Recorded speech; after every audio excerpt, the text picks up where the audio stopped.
Olá, meu nome é Aline Ruivo, sou candidata a uma vaga de professora ao PSS de 2022. Vou dar uma aula sobre coesão e coerência textual. Quase todo mundo já ouviu falar alguma vez na vida sobre coesão e coerência textual. Esses dois elementos textuais são utilizados ao longo do texto para proporcionar uma ligação entre as orações, de modo que não haja grande repetição de palavras e que o contexto não seja perdido. A coesão e a coerência são elementos textuais fundamentais para a elaboração de um texto, onde a coesão é responsável por ligar as frases, as palavras através de elementos, e a coerência é responsável por manter a lógica entre essas ideias relacionadas. Junto, os dois elementos textuais garantem lógica e sentido do texto.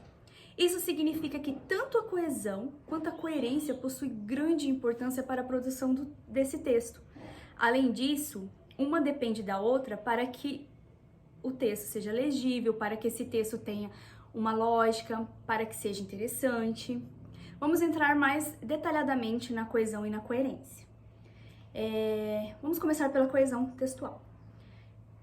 Como mencionei, a coesão ela é o elemento linguístico que conecta ideias ao longo do texto.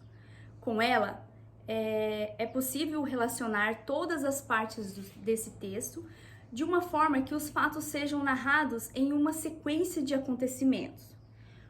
Um texto com coesão apresenta ligações harmoniosas em diferentes partes do conteúdo. Isso torna a leitura mais leve, mais fácil de compreender, mais harmônica. Exemplo, vamos pegar uma frase aleatória. Ele estudou, porém não passou na prova. Nós usamos de um elemento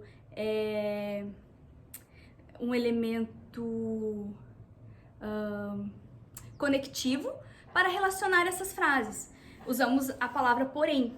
Se nós trocássemos esse elemento conectivo por um outro elemento,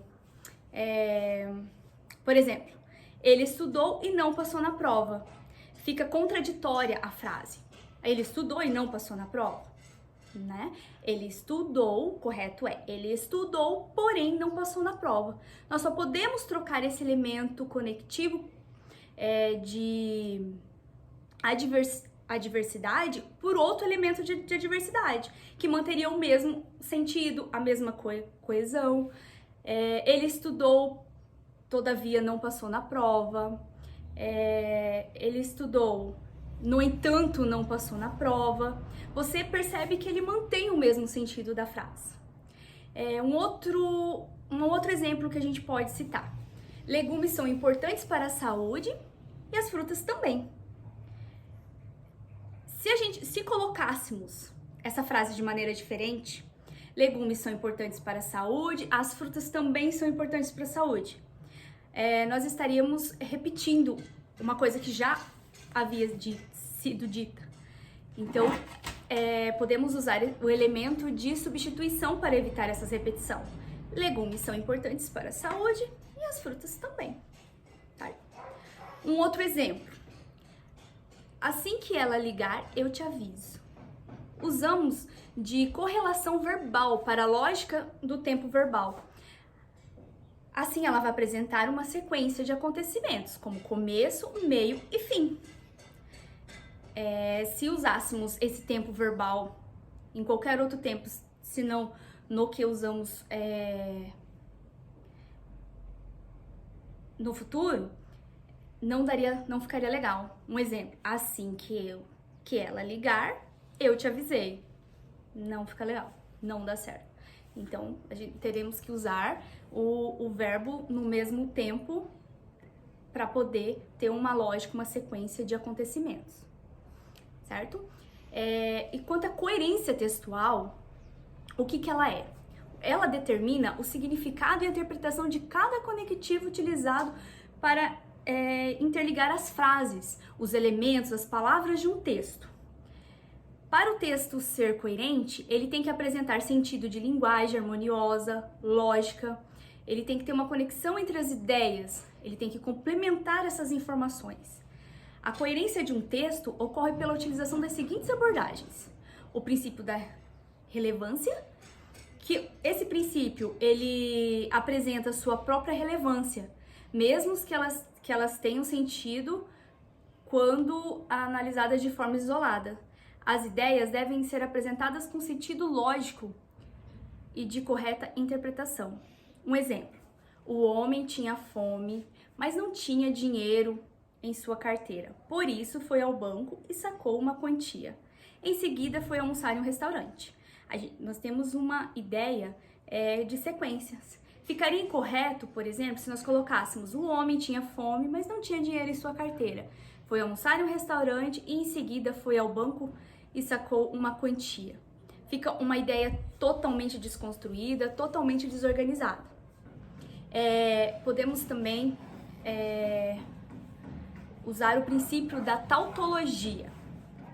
O que seria isso? Não conter ideias repetidas, mesmo que as expressões apresentam diferentes palavras. Exemplo: visitei Campos do Jordão há 5 anos. Eu não teria coerência se eu colocasse visitei Campos do Jordão há 5 anos atrás, porque o verbo visitei, ele já me leva ao passado, então eu não tenho que repetir. Então não preciso usar de repetição para o mesmo significado. Esse é o princípio da tautologia. Outro exemplo seria o princípio da contradição. Para ter coerência, é preciso que as ideias não sejam contrárias de nenhuma forma. Um exemplo: ele só toma leite de soja, pois possui intolerância à lactose. Se eu colocasse essa frase de uma forma diferente: ele só toma leite de vaca, pois é intolerante à lactose. Como ele é intolerante à lactose e ele faz o consumo dessa lactose? Então não dá uma coerência, dá uma contradição no que ele está falando. Assim, a gente pode concluir que a coesão, ela é responsável por conectar as palavras e as frases de trechos de um texto. Já a coerência, ela é responsável por proporcionar ligação lógica desses mesmos termos e conectar os trechos do texto. Ambas os elementos são utilizados em um texto para conectar as ideias e dar contexto à produção textual. Espero ter ajudado com essa aula. Ficamos por aqui. Um obrigado. Até a próxima.